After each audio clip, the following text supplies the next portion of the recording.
Hi friends, আমরা এখন জানব Hey there, কম্পিউটারের মাদারবোর্ডে subscribe to my channel and also র্যামকে press this bell কিভাবে icon.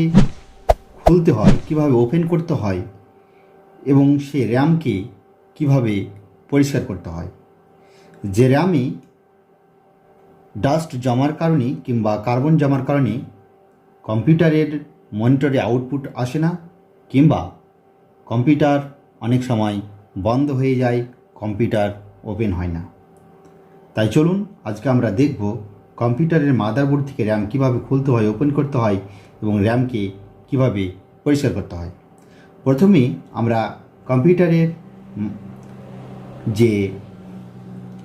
কম্পিউটারের যে সিপিইউ রয়েছে সেই বক্স থেকে আমরা মাদারবোর্ডটি আমাদের খোলার কোনো প্রয়োজন নেই। সেখানে মাদারবোর্ড সেট করাই থাকবে। সেখান থেকে যখন আমাদেরকে র্যামটি খোলার প্রয়োজন হবে তখন আমরা সেখানে গিয়ে র্যামের এই যে স্লটটি দেখতে পাবেন, এই স্লটটি হালকা করে পিছন দিকে চাপ দিবেন। এভাবে হালকা করে এই স্লটে পেছনে চাপ দিবেন। স্লটের যে পিনগুলো রয়েছে সাদা অংশগুলো সেখানে এভাবে থাকবে, হালকা করে এভাবে চাপ দিবেন। তখনই সেটা র্যাম থেকে আলগা হয়ে যাবে, র্যাম থেকে খুলে যাবে। সেটা খোলার পরে র্যামটিকে হালকাভাবে ধরে এভাবে উপর দিকে টেনে বের করে নেবেন। বের করার পরে র্যামের এই যে সোনালি কালারের যে পয়েন্টগুলো দেখছে, এগুলো হচ্ছে বিদ্যুৎ সংযোগের জন্য, বিদ্যুৎ প্রবাহের জন্য এগুলো রাখা হয়েছে।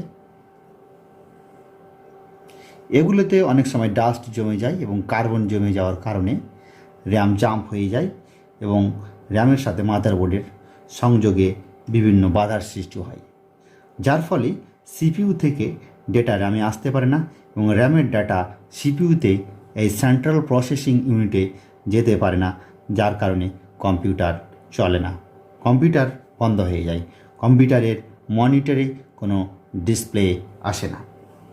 প্রথমেই আপনারা সেই মাদারবোর্ডের র্যামের স্লট থেকে র্যামটিকে খুলে নেবেন।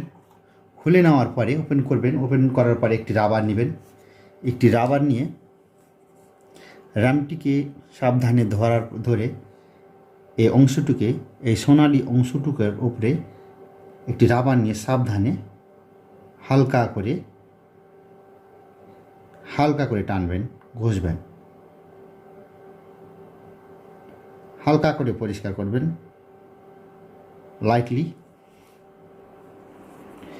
বেশি চাপ দিবেন না, বেশি চাপ দিলে র্যামটি নষ্ট হয়ে যাওয়ার সম্ভাবনা রয়েছে। তাহলে এর উপরে যে কার্বনগুলো জমা আছে সেই কার্বনগুলো পরিষ্কার হয়ে যাবে এবং র্যামটি আবার পূর্বের ন্যায় কাজ করবে। রাবারে দেখবেন রাবারটি যাতে পরিষ্কার থাকে, নতুন রাবার হলে ভালো হবে, নাহলে রাবারটিকে চাকু দিয়ে কেটে নেবেন, রাবারে যাতে কোনো ময়লা না থাকে।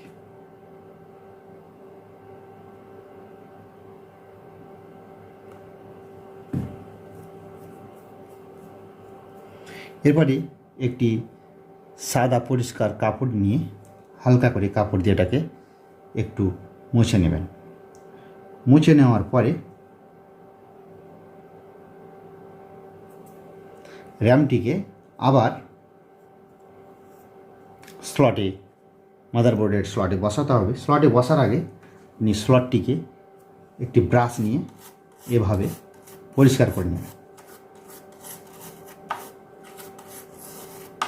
স্লটে যদি কোনো ময়লা থাকে, ডাস্ট থাকে, তাহলে সেটা পরিষ্কার হয়ে যাবে। একটি কাগজ নিয়ে স্লটটিকে এইভাবে চেক করে নেবেন যে স্লটের ভিতরে কোনো ময়লা বা আবর্জনা আছে নাকি।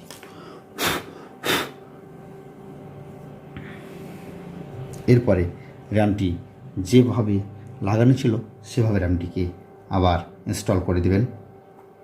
ইনস্টল করার সময় র্যামের গায়ে যে খাঁজ আছে সেই খাঁজ এবং মাদারবোর্ডের র্যামের স্লটের খাঁজের সাথে মিলিয়ে র্যামটিকে লাগাবেন এবং হালকা করে চাপ দিবেন, তাহলে র্যামের স্লটের দুই পাশের পিন দুটো এসে র্যামে সেট হয়ে যাবে। এবার হালকা করে চাপ দিলেই র্যামটি একটি মৃদু আওয়াজ করবে এবং র্যামটি মাদারবোর্ডের সাথে সংযুক্ত হয়ে যাবে। আজকের মতো এখানেই শেষ করছি। আজকের ভিডিওর মাধ্যমে যদি সামান্যতম উপকার হয়ে থাকে আপনাদের, তাহলে ভিডিওটিতে লাইক করবেন এবং চ্যানেলটিকে